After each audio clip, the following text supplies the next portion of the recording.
გერმანული ბიზნესის ნაწილი და ქვეყნის ულტრამემარჯვენე პარტიის ალტერნატივა გერმანიისთვის სამი პოლიტიკოსი გეგმავს სანქტ-პეტერბურგის საერთაშორისო ეკონომიკურ ფორუმში მონაწილეობას. ბერლინის მიერ ექსტრემისტულ ძალად გამოცხადებული პრორუსული რიტორიკის, მოსკოვისთვის სანქციების გაუქმების მოთხოვნითა და უკრაინისთვის სამხედრო დახმარების შეწყვეტის მსურველი პოლიტიკური გაერთიანების წევრები ვლადიმერ პუტინთან ერთად ერთ სივრცეში იქნებიან წარმოდგენილი.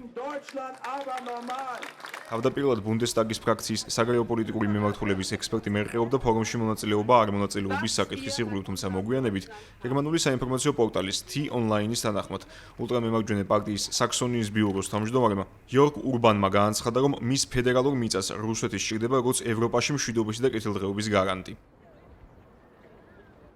საგულისხმოა, რომ გასულ წელს ის სოჭში შეხვდა წარსულში რუსეთის პრეზიდენტს დმიტრი მედვედევს. პოლიტიკოსების გარდა ბიზნესის წარმომადგენლების მონაწილეობაზე ისაუბრა გერმანულ-რუსული საგარეო ვაჭრობის პალატის თავმჯდომარემ მატიას შეპიმ.